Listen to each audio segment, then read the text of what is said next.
मोमिनपुरा नागपुर शहर के बीचों बीच एक ऐसा एरिया मोमिनपुरा जो कई पिछले 2.5-3 महीनों से पूरी तरह से सील किया हुआ है। ऐसे वक्त में वहां रहने वाले करीब 1.5 लाख से 2 लाख की आबादी का ये इलाका अपने काम कारोबार और दीगर सुविधाओं से पूरी तरह वंचित है, जिसकी वजह से वहां रहने वाले लोगों को कई तकलीफ़ों का सामना करना पड़ रहा है। इन समस्याओं को लेकर कई समाज सेवी पिछले कई दिनों से मोमिनपुरा को अलग अलग भाग में सील खुलवाने को लेकर कोशिश कर रहे हैं। इस काम में डॉक्टर सरफराज अहमद इस काम में काफ़ी आगे हैं। आइए जानते हैं क्या डेवलपमेंट हुआ है इस संदर्भ में डॉक्टर सरफराज के साथ। पिछले 1 हफ्तों से मोमिनपुरे में जो गतिविधियां चालू थी, यहाँ के बंद पूरा कंटेनमेंट जोन जो मोमिनपुरा को बना के रखा हुआ था, काफ़ी करीब 1.25 लाख लोगों को यहाँ पूरी तरह से सील कर दिया गया था। ना कोई कारोबार का कोई सूद था ना कुछ। इवन ये हालत हो गई थी कि यहाँ बीमार होने के बाद डॉक्टर्स के पास ट्रीटमेंट के लिए जाना भी मुश्किल हो गया था। ऐसे वक्त में मोमिनपुरे के कुछ जिम्मेदार, कुछ समाज सेवी लोग यहाँ पे सामने आए और उन्होंने सारे डिपार्टमेंट से अपने लेवल पे लोगों से बात की, अपनी परेशानियाँ जो ऑफिसर्स हैं, जो अथॉरिटीज़ हैं, उनके सामने रखी और ऐसे बहुत सारे काम ये पिछले 1 हफ्ते से कंटिन्यू कर रहे हैं। ऐसे वक्त में हमारे साथ में ऐसी एक्टिविटी करने वाले ऐसे समाज सेवी डॉक्टर सरफराज अहमद और मोहम्मद जावेद साहब हमारे साथ, जावेद अख्तर साहब हमारे साथ मौजूद हैं। आइए बात करते हैं। सबसे पहले डॉक्टर सरफराज साहब, मैं थोड़ा सा जानना चाहूँगा कि जैसे अभी कंटेनमेंट एरिया तो बहुत सारे होते हैं जहाँ पे भी पॉजिटिव पेशेंट मिलते हैं, उसको कंटेनमेंट किया ही जाता है, तो यहाँ पे बाकी जगह से अलग क्या है? देखिए, यहाँ सबसे अलग बात ये है कि ये बहुत बड़ा एरिया है जिसको कंटेन कर दिया गया है। यहाँ पे तकरीबन 22 बस्तियाँ मिला के मोमिनपुरा कंटेनमेंट जोन नाम दे दिया गया है और इतने बड़े इलाके को, इतनी सारी पॉपुलेशन को कंटेन किया गया है। ये सबसे एक विशेषता है इस कंटेनमेंट जोन की। ये तकरीबन 1.5 से 2 लाख लोग हैं जिनको ओवरऑल पूरी तरीके से कंटेन कर दिया गया है। ये बहुत एक ख़ास विशेषता है इस कंटेनमेंट जोन की।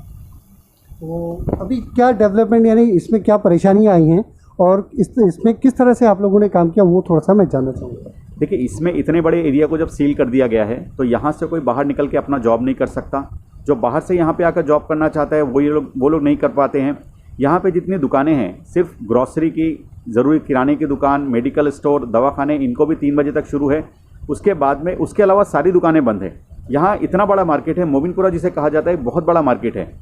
ऑलरेडी रमज़ान महीना गुजरा, लॉकडाउन था, तो यहाँ पे जो दुकानदार लोग हैं, छोटा मोटा धंधा करने वाले, बड़े काम करने वाले, इनको बहुत भारी नुकसान का सामना करना पड़ा, क्योंकि आमतौर से ये लोग 2 महीने में बहुत अच्छा काम करते थे और साल भर की उनकी आजीविका की चीज़ें मिल जाती थी।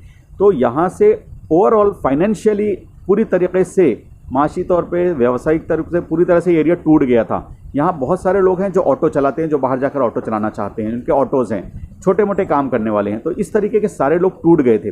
तो इन चीज़ों को ध्यान में रखते हुए हमारे यहाँ के कुछ जिम्मेदारों ने एक छोटी सी मीटिंग ली, सब लोगों को इकट्ठा किया। उसमें हमारी तमाम मस्जिदें, इस इलाके में आने वाले तमाम मस्जिदों के जिम्मेदारान, सेक्रेटरी, प्रेसिडेंट, मस्जिदों के इमाम हजरात और जितने भी सामाजिक कार्यकर्ता जो इस मोमिनपुरा में काम करते हैं, जो विभिन्न सामाजिक संस्थाओं से जुड़े हुए हैं, विभिन्न राजनीतिक पार्टियों से जुड़े हुए हैं, उन सबको बुलाया। चाहे वो कोई भी पार्टी का हो, उसे हमने इन्वाइट किया, वो लोग आए, हमने बैठ के डिस्कस किया और उसके बाद हमने एक कमेटी बनाई। ये जो लोगों ने, इन्होंने एक 10-12 लोगों को दिया कि आप लोग वर्किंग कमेटी है जो फील्ड में जाकर आपको काम करना है। तो इस तरीके से एक ग्रुप बना और ये ग्रुप किसी मोमिनपुरे के भी किसी एक तबके का या एक इलाके का नहीं है, ये पूरे मोमिनपुरे का प्रतिनिधित्व कर रहा है। इसके अंदर तमाम मोमिनपुरे के हर हिस्से के लोग हैं, अलग अलग हर राजनीतिक पार्टी से ताल्लुक़ रखने वाले लोग हैं और हर स्कूल ऑफ थॉट से ताल्लुक़ रखने वाले लोग हैं। तो हमने फिर एक कमेटी बनाई, उसमें 10-12 लोग हम लोग जो हैं, हमने ये फैसला किया कि हमारी ये जो परेशानियां हैं इसको प्रशासन तक पहुंचाया जाए। तो इस सिलसिले में हम विभिन्न प्रशासनिक अधिकारियों से मिले, हम अलग अलग लोगों से मिले। हमने कलेक्टर साहब से बात की, विकास ठाकरे साहब के थ्रू। हमने म्यूनसिपल कमिश्नर साहब से मुलाकात की, मुंडे साहब से। हमने divisional commissioner doctor Sanjeev Kumar साहब से बात की। हमने commissioner of police Shri Upadhyay ji से मुलाकात की। हमने उसके अलावा महाराष्ट्र के होम मिनिस्टर श्री अनिल देशमुख जी, इनके साथ भी मुलाकात की और नाना पटोले साहब जो कि स्पीकर हैं महाराष्ट्र लेजिस्लेटिव असेंबली के, इनके साथ भी मुलाकात की। इन तमाम साथियों से इन तमाम प्रशासनिक अधिकारियों से मिलकर हमने अपनी बातें रखी, उनको कन्विंस करने की कोशिश की कि ये जो इतना बड़ा एरिया है अगर इसे ऐसे ही कंटेनमेंट जोन किया गया तो आने वाले शायद 6 महीने और साल भर तक ये कंटेनमेंट एरिया नहीं खुल सकता, और यहाँ के लोग जो परेशान हैं और परेशानी में हो जाएंगे। लोग इकोनॉमिकली पूरी तरह से डूब चुके हैं, लोगों के पास खाने के लिए पैसा नहीं है, पानी के लिए पैसा नहीं है, उनकी जो फैमिली में जो कोई बीमार है तो उसके लिए दवा के लिए भी पैसा नहीं है।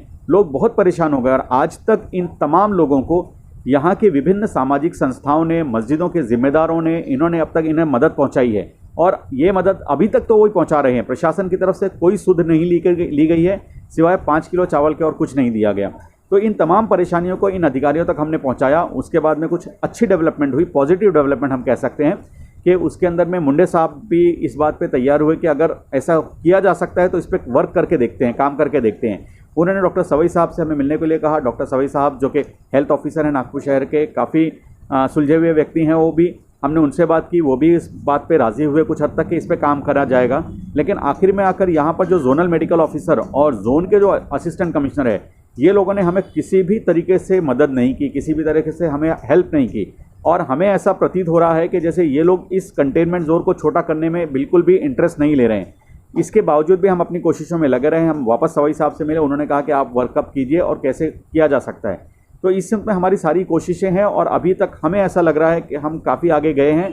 अधिकारियों ने हमें बहुत मदद की है, बहुत हेल्प की है, और हम उम्मीद करते हैं कि यहाँ के हमारे जो तुकाराम मुंडे जी हैं, माननीय म्यूनसिपल कमिश्नर साहब, ये यहाँ के लोगों की परेशानियों को समझेंगे और इस इलाके को खोला जाएगा, इस इलाके के कंटेनमेंट जोन को छोटे से छोटा किया जाएगा। क्योंकि सिर्फ चंद पेशेंट्स की वजह से, 200 पेशेंट्स की वजह से, इतनी बड़ी पॉपुलेशन है, 2 लाख से 2.5 लाख की पॉपुलेशन है, इसमें 200 पेशेंट्स, और इसमें से भी मैं आपको बताऊं, आज हम 5 जून को बैठे हुए हैं। आज कॉरपोरेशन के खुद डाटा जो कहता है वो कहता है कि मोमिनपुरा में सिर्फ 13 पेशेंट्स हैं, एक्टिव पेशेंट्स हैं। तो ज़्यादातर पेशेंट कंटेनमेंट जोन से बाहर आ चुके हैं, क्वारंटाइन पीरियड ख़त्म करके हो चुके हैं, होम क्वारंटाइन का भी पीरियड मुकम्मल हो चुका है। तो इसके बावजूद भी इस एरिया को नहीं खोला जाना, यानी इस एरिया के ऊपर ज़बरदस्ती है, ज़्यादती है, हमें लगता है। तो इस पर अभी जो हमारी डेवलपमेंट सारी हुई है, तो अब हम ये लगता है कि हम ये उम्मीद कर रहे हैं, हम अल्लाह से उम्मीद करते हैं, और बाकी हमारी जो कोशिशों से हमें ये लग रहा है कि शायद आने वाले 2-3 दिनों में कोई ब्रेक थ्रू हो जाएगा, इस इलाके के लोगों को बहुत बड़ी राहत मिल जाएगी। कुछ रास्ते खोलने पर अभी वो तैयार भी हो गए हैं, और कुछ रास्ते खोलने की तैयारी भी उन्होंने दर्शाई है। तो शायद कुछ रास्ते तो आज 1 या 2 दिन में ही खुल जाएंगे, हमें जो अभी मीटिंग के बाद हमें ऐसा लग रहा है। और इस काम में ये किसी एक व्यक्ति का अकेला काम नहीं है, इस काम के अंदर हमारे तमाम जिम्मेदारान, मैं नाम लेना चाहूँ तो हमारे ख़ास तौर से वो 10-12 हमारे कुछ उसमें 2 बुज़ुर्ग हैं हमारे, वो 2 बुज़ुर्गों का नाम लेना मैं बहुत ज़रूरी समझता हूँ। हाजी अय्यूब अंसारी साहब, बाबू हिफ्जुर रहमान साहब, उसके अलावा जो हमारे तमाम साथी हैं, उसमें हमारे जावेद अख्तर साहब बाजू में बैठे हुए हैं, उसके अंदर अतीक कुरैशी भाई है हमारे, उसमें जावेद अख्तर साहब हैं, MIM से ताल्लुक़ रखते हैं, शाहिद भाई हैं नूरा, वो भी MIM से ताल्लुक़ रखते हैं, हमारे मुख्तार भाई हैं जो कांग्रेस कमेटी से जुड़े हुए हैं, और ये हमारे जावेद भाई हैं जो जमजम मोबाइल स्टोर वाले हैं, हमारे शफीक साहब हैं जो कि खान मस्जिद के ज़िम्मेदार हैं ये, और हाजी शमीम साहब अंसार मस्जिद के ज़िम्मेदार हैं। तो ये तमाम लोगों ने बहुत एक्टिवली काम कर रहे हैं, पिछले 3 दिनों से अपना जी जान लगाकर इस इलाके के लोगों को सहूलत पहुंचाने के लिए अपनी पूरी कोशिश कर रहे हैं, और ये उन तमाम लोगों की कोशिश है कि मैं आज आपके सामने बैठकर इतनी पॉजिटिव बातें बोल पा रहा हूँ।